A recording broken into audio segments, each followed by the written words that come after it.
Muy buenos días, Dios los bendiga a todos. La palabra del Señor en esta mañana, permítame compartirla con ustedes en este día. Hay un texto en la palabra del Señor que está en Romanos capítulo 10, el versículo 17. Dice la palabra así que la fe viene por oír, es decir, por oír la buena noticia acerca de Cristo. La Biblia es la palabra de Dios, todos lo sabemos. Y algo que necesitamos entender es que la fe viene, dice la palabra. La fe viene cuando nosotros prestamos toda nuestra atención en lo que dice la palabra de Dios.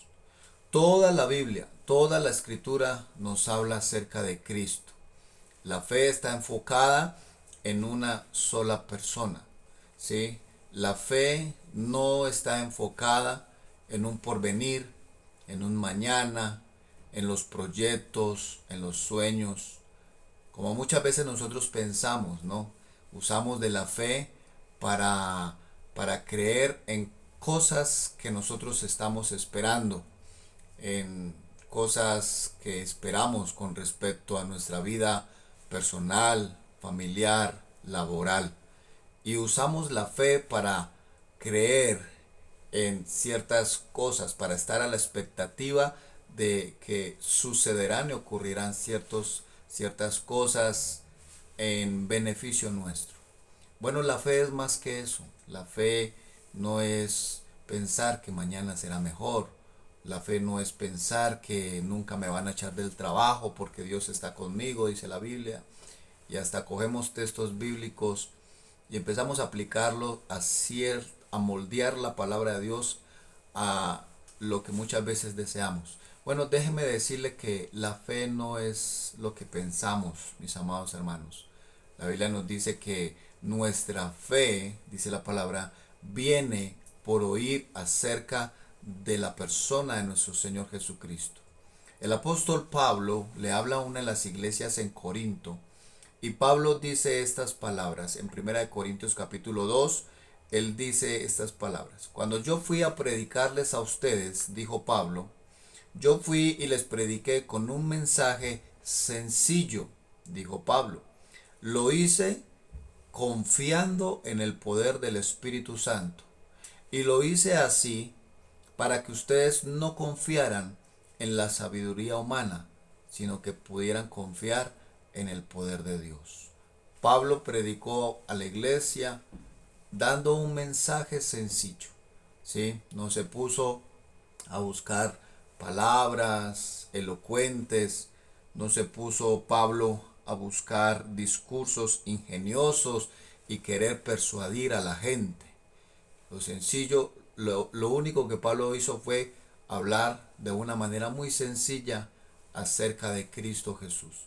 De esa manera era la única forma en la que estos creyentes iban a tener una fe genuina, dice la palabra de nuestro Dios, para que su fe no estuviera fundamentada ni basada en la sabiduría o en el intelecto humano, sino en el poder de Dios. Y estas mismas palabras lo dice el apóstol Juan en el capítulo 1 de Juan capítulo 5, el versículo 4, dice la Biblia: todo, dice la palabra del Señor.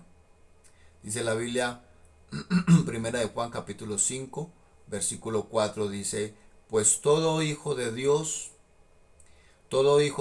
vence a este mundo de maldad y logramos esa victoria por medio de nuestra fe. ¿Cuál es esa fe? Dice la Biblia, en que nosotros creemos que Jesús es el Hijo de Dios y que Él resucitó de entre los muertos. Esa es la fe del creyente. Esa es la fe del cristiano. Esa es la fe, mis amados hermanos.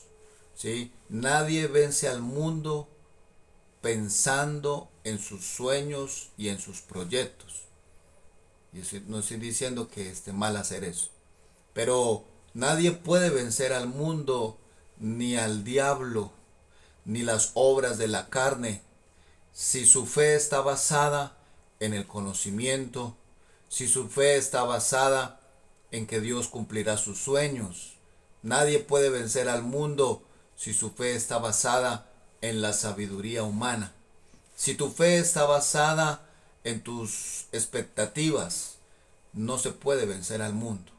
Hay una sola forma de vencer al mundo y es en tener la confianza de que Jesús resucitó de entre los muertos.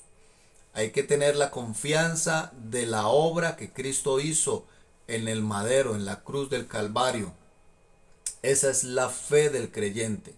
No hay ninguna fe genuina fuera de lo que dice la palabra de Dios. Por eso un creyente o un cristiano que no lee la Biblia, que no pasa tiempo con la palabra de Dios, es imposible que tenga una fe genuina. No puede creer en muchas cosas, puede estar a la expectativa de muchas cosas que vendrán, pero si no pasa tiempo con la palabra de Dios y no cree en lo que dice la palabra, la fe de ese creyente tarde que temprano se va a derrumbar, se va a venir al suelo, ¿sí? Por eso hay muchos creyentes frustrados, por eso hay muchos creyentes que se desesperan cuando oran, se desesperan cuando están confiando, se desesperan cuando llega una prueba, una dificultad o una necesidad. La mayoría tiende a decaer, la mayoría tiende a tirar la toalla, a renunciar, a no volver a la iglesia, a dejar de orar, a hacer a un lado la Biblia, porque su fe nunca fue genuina. Entonces, iglesia, la verdadera fe y la única fe viene por oír la palabra de Dios. Si quieres ser un hombre y mujer de fe, ve a la palabra de Dios. Pasa tiempo con la Biblia. Haz a un lado tus preocupaciones, tus quehaceres y tómate el tiempo de sentarte a los pies de Jesús a oír su palabra. Dice la Biblia que es la mejor parte que podamos nosotros elegir, es el mejor tiempo que nosotros podamos invertir, es sentarnos a los pies del Señor a oír su palabra. Esto nadie nos lo quitará, amada iglesia. Entonces, recuerde, la fe viene por oír y oír la palabra de nuestro Dios. Un abrazo y que el Señor les bendiga grandemente.